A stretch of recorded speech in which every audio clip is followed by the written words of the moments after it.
Selama puluhan tahun, rakyat Malaysia hanya mengenali Jamal Abdillah sebagai Raja Suara Emas, seorang legenda yang menakluk pentas dengan lengok suaranya yang meruntun jiwa. Namun di balik sorakan dan tepukan peminat, ada satu sisi gelap yang tidak pernah didedahkan.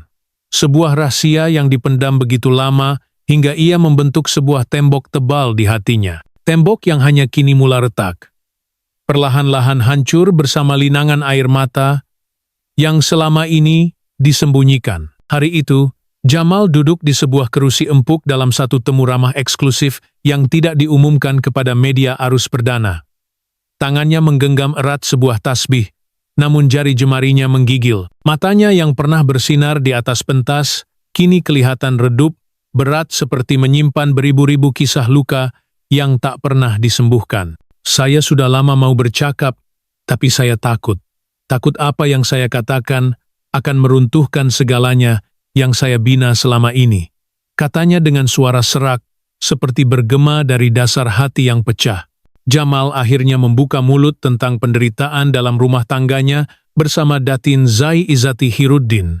Orang hanya nampak dia sebagai seorang istri yang setia, seorang wanita elegan yang sering menemani saya dalam majelis. Tapi mereka tidak tahu, di sebalik senyuman itu, saya hanyalah boneka, katanya. Suasana menjadi senyap. Rakaman terus bergulir tanpa sebarang gangguan. Segalanya bermula selepas tahun-tahun awal perkahwinan mereka yang penuh harapan. Jamal ketika itu sudah pun menempuh banyak badai kehidupan dadah, tekanan, dan kejatuhan karier. Namun dia yakin cinta Datin Zai akan menjadi penyembuh. Tetapi sangkaannya meleset. Apa yang dianggapnya sebagai sokongan, perlahan-lahan berubah menjadi kawalan.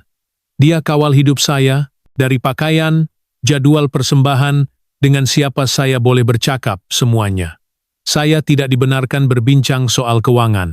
Semua bayaran masuk ke dalam akunnya. Atas nama mengurus saya, luah Jamal, matanya bergenang. Lebih menyakitkan, kata Jamal, ialah apabila dirinya dijadikan bahan sindiran di dalam rumah sendiri.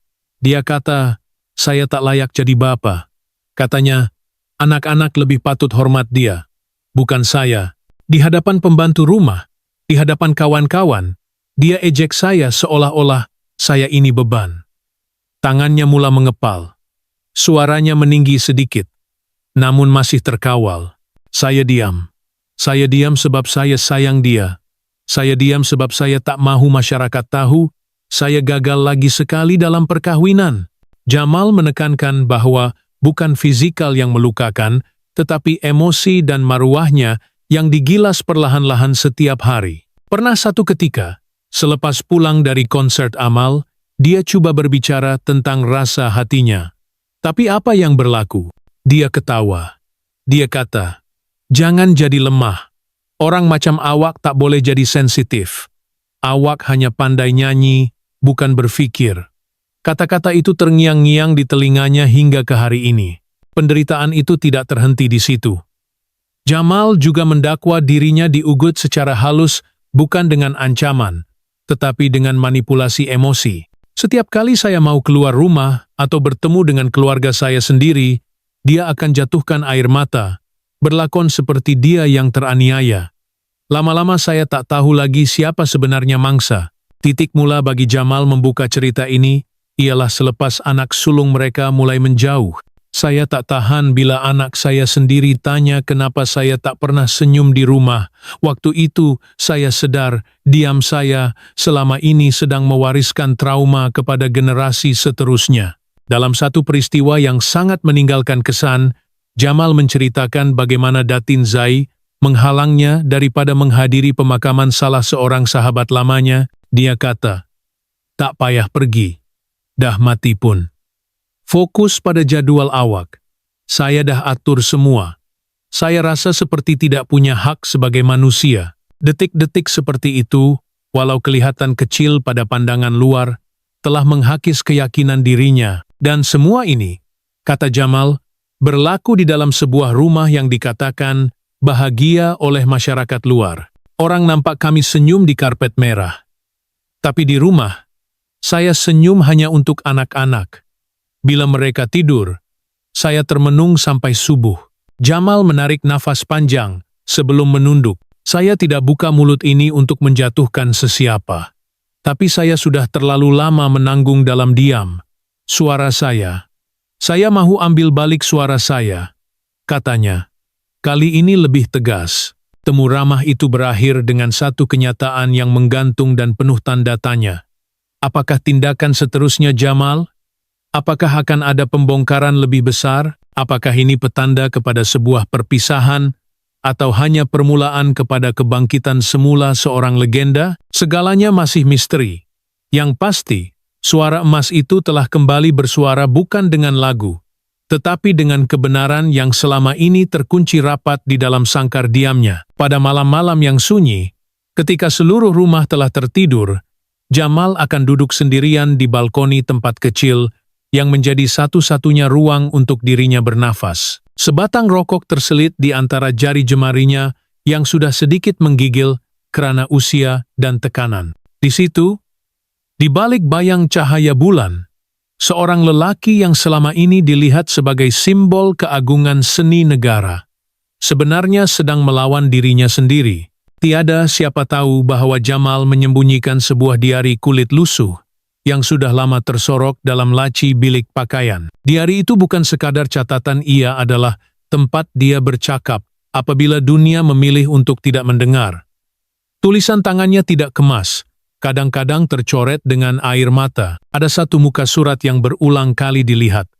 Ditulis pada malam ulang tahun perkahwinannya, "Hari ini ulang tahun kami." Tapi dia lupa. Dia hanya sibuk dengan telepon, bergelak ketawa dengan rakan-rakannya. Saya masak sendiri makan malam, duduk sendiri di meja. Akhirnya, saya makan sambil dengar lagu saya sendiri di radio. Ironi? Bukan? Dunia rasa suara saya hebat. Tapi dalam rumah ini, saya tak ada suara pun. Ketika Jamal bercakap, ada ketulusan yang membuat pendengar terasa seperti mereka berada bersamanya di ruang itu. Aroma rokok, bunyi halus kipas sailing, dan detik jam dinding seolah turut menjadi saksi kepada kesunyian lelaki itu. Suara Jamal bukan lagi suara penghibur, tapi suara seorang lelaki biasa yang sedang merintih, bukan karena lemah, tapi karena terlalu lama menanggung kuat seorang diri. Pernah sekali, Jamal coba larikan diri ke studio lamanya, tempat dia merakam lagu-lagu terawal yang membesarkan namanya. Dia berjalan masuk ke ruang itu dengan dada berdebar, seperti melangkah ke dalam versi lamanya yang dulu penuh semangat. Dia sentuh papan kekunci, tekan satu not, lalu terduduk. Air matanya tumpah tanpa disedari. Studio ini, tempat saya jatuh cinta dengan musik. Tapi sekarang, saya datang ke sini untuk sembunyi dari cinta yang menyakitkan, katanya perlahan. Kisah Jamal bukan hanya tentang penderitaan. Ia tentang bagaimana penderitaan itu tersembunyi dalam setiap gerak-gerik kecilnya. Bila dia memandang ke lantai ketika berjalan, bukan karena dia lemah, tapi karena dia takut bertentang mata dengan sesiapa yang mungkin melihat luka yang disembunyikannya. Bila dia ketawa di khalayak, sebenarnya dia hanya mengulang satu skrip yang sudah dilatih, bertahun-tahun skrip untuk menipu perasaan. Anak-anaknya, yang selama ini menjadi cahaya di tengah gelap, juga mula sadar ada sesuatu yang tidak kena. "Ayah cepat marah sekarang," kata anak bongsunya pada suatu hari. Jamal tidak menjawab, dia hanya peluk anaknya erat, lama. Terlalu lama, seolah-olah itu adalah satu-satunya detik damai yang dia miliki dalam sehari. Datin Zai Izati pula, dari luar tampak sempurna. Penampilan anggun, cara bercakap yang tersusun, dan keterlibatannya dalam program-program amal membuatkan ramai wanita menjadikannya contoh. Tapi dalam rumah itu, dia adalah bayang besar yang menekan semua yang berada di bawahnya. Jamal tidak pernah menyatakan benci padanya. Sebaliknya, dia sering menyebut, "Saya sayang dia, tapi saya tak sangka, sayang saya akan buat saya hilang diri sendiri." Kebanyakan masa, Jamal memilih untuk berdiam ketika dimalukan di hadapan staf rumah. Ada satu kejadian yang dia ingat jelas. "Saya terlupa ambil ubat darah tinggi saya." Dia terus marah depan pembantu rumah. "Kata saya tak tahu jaga diri, kata saya beban." Saya hanya tunduk. Pembantu itu menangis bukan karena saya, tapi karena dia sendiri tak tahan tengok saya diperlakukan begitu. Sejak kejadian itu, Jamal mula merakam suaranya sendiri bukan lagu, tetapi luahan. Dia gunakan telepon lamanya, simpan dalam file yang diberi nama "Untuk Diri Aku Yang Sebenar". Dalam salah satu rakaman itu, suaranya bergetar. Saya Jamal Abdillah. Saya bukan legenda, bukan raja. Saya hanya lelaki yang mau dicintai tanpa syarat. Tapi setiap hari saya rasa seperti saya sedang mati, sedikit demi sedikit, detik demi detik. Butiran kecil dalam hidup Jamal menyulam sebuah naratif yang menyentuh jiwa sesiapa yang mendengarnya. Segelas teh yang tidak dihabiskan. Lagu yang dipasang perlahan di kereta, tapi tidak dinyanyikan. Pakaian pentas yang tidak disentuh berbulan-bulan. Semuanya membisikkan satu perkara. Seorang lelaki sedang perlahan-lahan kehilangan cahayanya sendiri. Namun begitu, ada sesuatu yang mula membara dalam diri Jamal. Mungkin karena usianya yang semakin lanjut, atau mungkin karena dia mula sadar bahwa diamnya selama ini bukan lagi satu bentuk kekuatan. Ia adalah satu bentuk ketiadaan. Dan ketiadaan itu kini menelan hidupnya sendiri. Saya bukan mahu cari simpati, katanya di akhir temu ramah yang tidak disiarkan secara rasmi itu. Saya hanya mahu anak-anak saya tahu bahwa ayah mereka pernah coba. Saya coba menjadi ayah, menjadi suami, menjadi lelaki.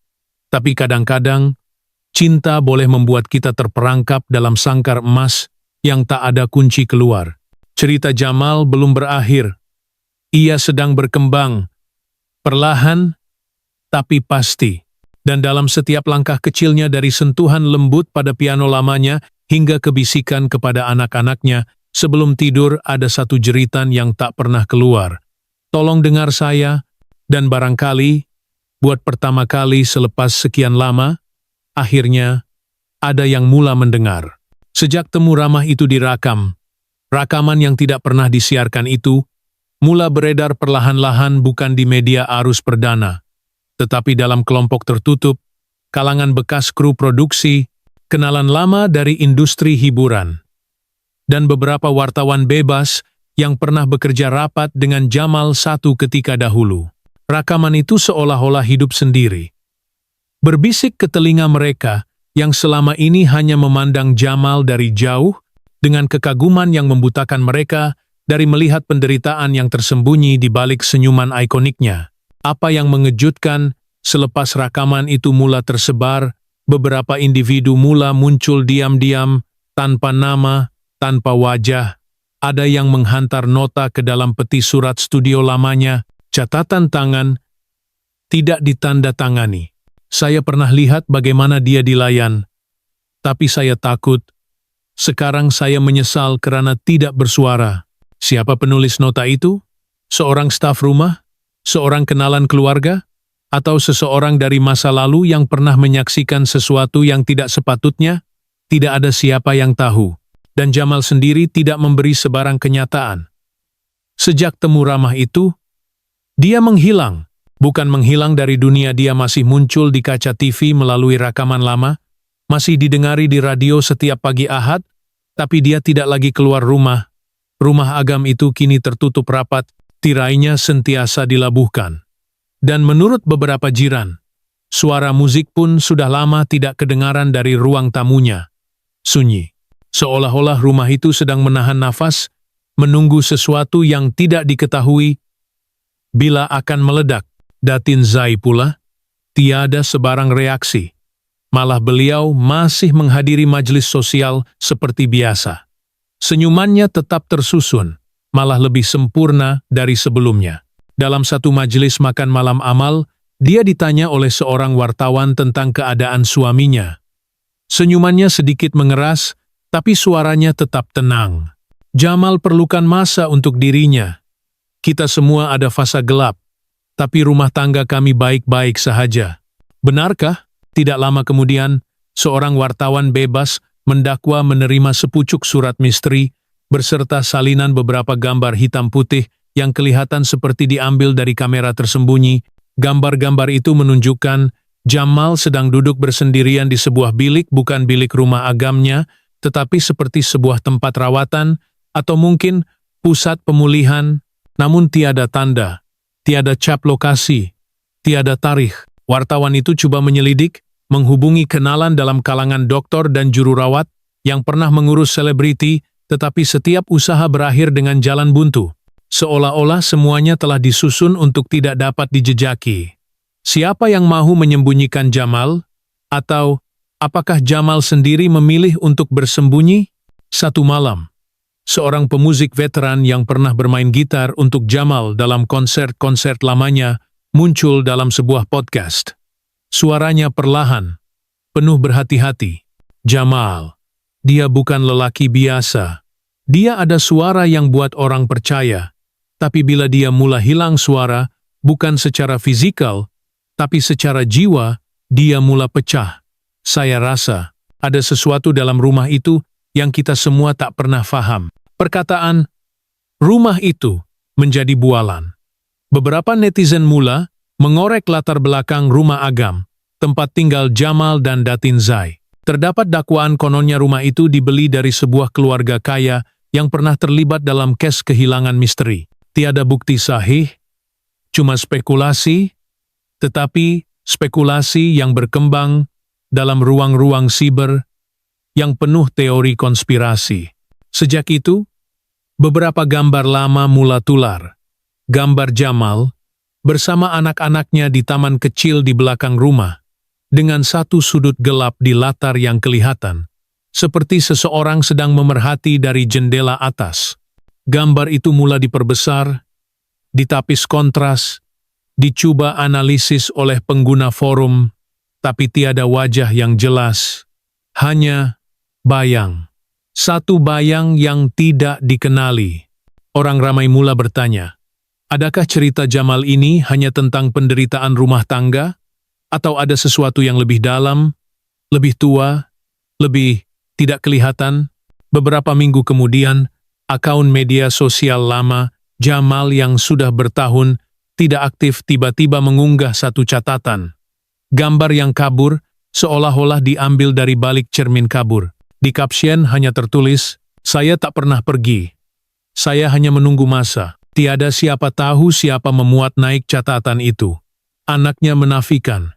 Pengurus lamanya mengatakan itu. Kemungkinan akun digodam.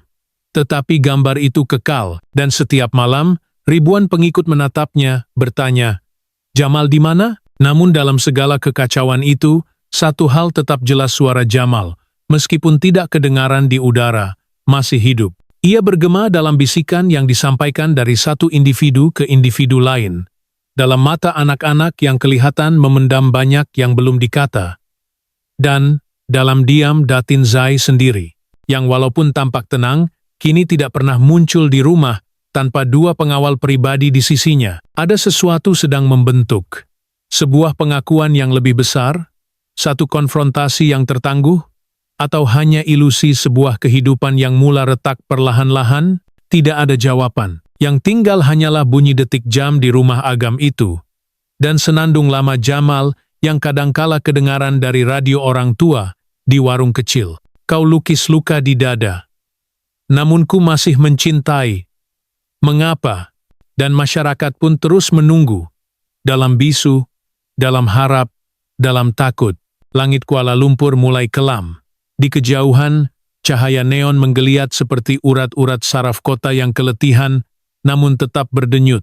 Di satu sudut tersembunyi, tidak jauh dari Bukit Tunku, sebuah rumah Agam berdiri, diam seperti makam rahasia, menanti sesuatu yang tidak dinamakan. Dedaunan bergesek lembut di luar pagar besi berukir, menghasilkan irama yang mengganggu sunyi. Di dalam rumah itu, kata orang, Jamal Abdillah masih tinggal. Tapi benarkah, seorang wartawan muda yang baru setahun bergiat dalam dunia penyiaran memutuskan untuk menyelidik lebih dalam? Dia menyamar sebagai penghantar bunga, mencari alasan untuk mendekati rumah itu. Ketika pagar dibuka, sepasang mata tua muncul di celah langsir jendela tingkat atas hanya sekejap, tapi cukup untuk meninggalkan satu rasa aneh seperti deja vu. Wartawan itu bersumpah dia pernah lihat mata itu dalam mimpi. Atau mungkin dalam satu rekaman video yang tidak pernah ditayangkan. Namun tiada siapa menyambut. Tiada sesiapa mengambil sejambak bunga itu. Hanya angin yang meniupkan bau kapur baru samar-samar. Atau mungkin hanya bayangan dari pikiran yang terlalu terbeban oleh kisah tidak selesai. Beberapa hari kemudian, satu rekaman suara pendek tiba-tiba muncul di saluran YouTube yang selama ini tidak aktif. Akun resmi Jamal Abdillah disahkan. Namun sudah lama senyap. Rekaman hanya berdurasi 38 saat. Kalau saya tiada esok, jangan cari saya. Kalau saya masih ada, belum tentu awak mampu temui saya. Karena bukan saya yang hilang, tapi kebenaran itu sendiri yang menolak untuk dijumpai. Tiada visual, tiada lagu, tiada penjelasan, hanya suara. Suara itu kedengaran lebih tua, lebih dalam, dan penuh ketakutan yang tidak dinamakan. Para peminat mula berteori, ada yang kata itu suara terakhir Jamal. Ada yang percaya, ia hanya helah pemasaran untuk kemunculan semula. Tapi apa yang menyusul selepas itu bukan kemunculan melainkan kehilangan. Datin Zai Izzati tidak lagi muncul di mana-mana acara rasmi. Rumah agam itu dikelilingi pagar tambahan, dan laporan polis mengenai aktiviti mencurigakan di kawasan itu mulai bertambah. Seorang pengawal keselamatan dilaporkan berhenti kerja karena diganggu suara nyanyian pada pukul 3 pagi dari dalam rumah yang katanya kosong. Suara itu bukan suara perempuan. Ia, suara lelaki, mendendangkan lagu lama. Gadis Melayu, tiada siapa dapat membuktikan. Tiada rekaman. Hanya testimoni yang dibisukan oleh ketakutan dan cemuhan. Di waktu yang sama, seorang wanita tua muncul di Balai Seni Lukis Negara. Dia menyerahkan sebuah potret minyak potret lelaki dalam bayang dengan mata yang menatap terus ke arah penonton. Dia mendakwa itu lukisan terakhir yang Jamal titipkan padanya 2 tahun lalu dengan satu pesanan. Jangan pamerkan sebelum semuanya diam. Apa maksud semuanya diam? Adakah merujuk kepada media, kepada keluarganya, atau kepada hatinya sendiri? Potret itu tidak ditandatangani. Namun terdapat kesan cap jari yang tertinggal pada sisi bingkai terlalu kabur untuk dikesan secara rasmi, tetapi cukup untuk membuat beberapa penyiasat tidak rasmi teruja. Seorang forensik bebas memuat naik satu analisis tak rasmi ke forum tertutup, menyatakan bahwa cap itu konsisten dengan rekod cap jari seseorang bernama J.A. Tetapi tidak pernah merujuk nama penuh, entah kebetulan, entah rekayasa. Misteri itu berkembang. Di Perlis, seorang lelaki tua yang buta dakwa, dia pernah menyanyi bersama Jamal minggu lalu. Di Melaka, sebuah homestay usang dikatakan pernah disewa oleh seorang lelaki yang suara dia macam Jamal Abdillah, tapi rambut putih semua. Dan di utara Thailand, sebuah pusat kesehatan spiritual dikelilingi oleh kabar angin bahwa seorang penyanyi Malaysia datang untuk melepaskan roh yang terperangkap. Cerita jadi serpihan. Ada cebisan yang menyentuh hati, ada yang menakutkan, dan ada yang terlalu sukar untuk dipercayai.